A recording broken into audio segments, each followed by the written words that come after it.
Not that I managed to say any of that out loud. Of course I don't. Sometimes I think everything wrong with my life can be located in the space between what I should have said and what actually came out of my mouth.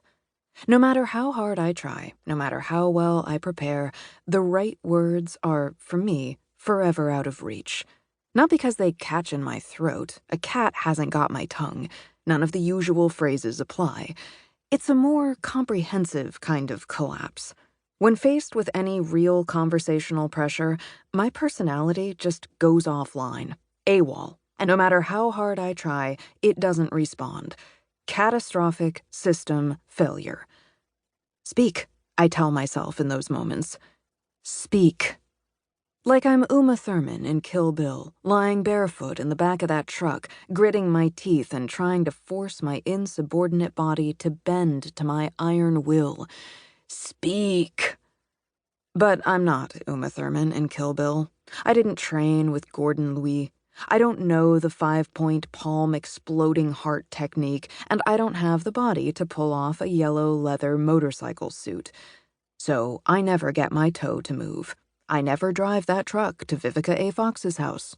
I never get revenge, and I never find my daughter. I just starve to death in a hospital parking lot.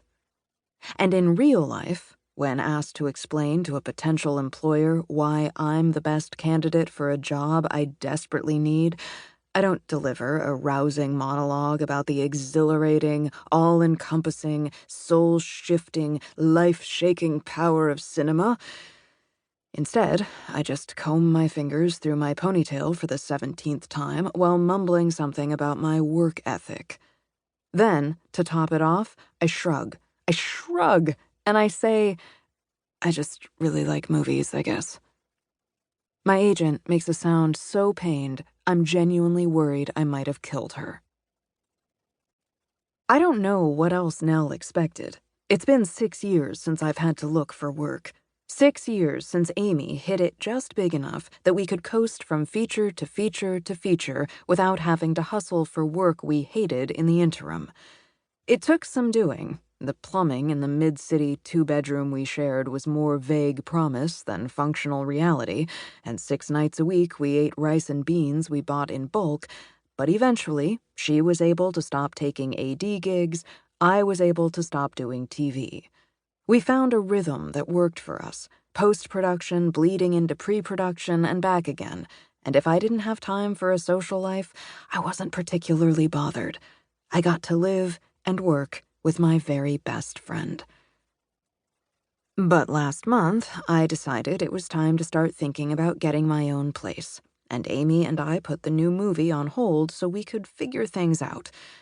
It didn't take long to realize that blowing up my personal and professional lives all at once wasn't exactly the smartest thing I could have done.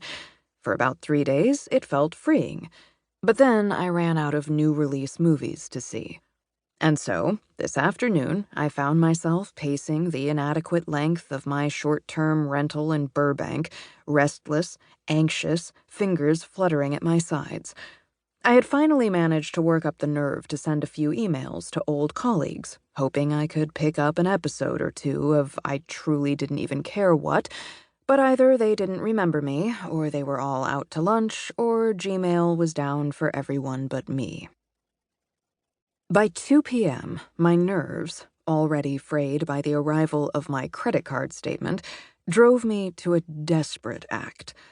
I made a phone call. I left a message for my agent explaining that Amy and I were taking a break, that I needed a job, and therefore that I might actually be willing to take her advice for once. I should have known something was fishy when she called me back right away. "You have a meeting," she said. "With who?" I asked. "Don't worry about that. Get here by 6, I'll take care of the rest." "Today? At rush hour? You want a job or not?" "No. Have they even seen my reel?" "Don't worry about that either." "The more you say that, the more I worry." She sniffed. "Worry, don't worry, either way, this is the only open assignment that isn't scraping memory cards for Transformers 7, so if you want it, be here at 6. She paused. "And maybe do something with your hair."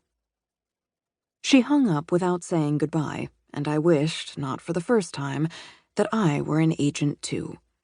Imagine being able to end a conversation whenever you want.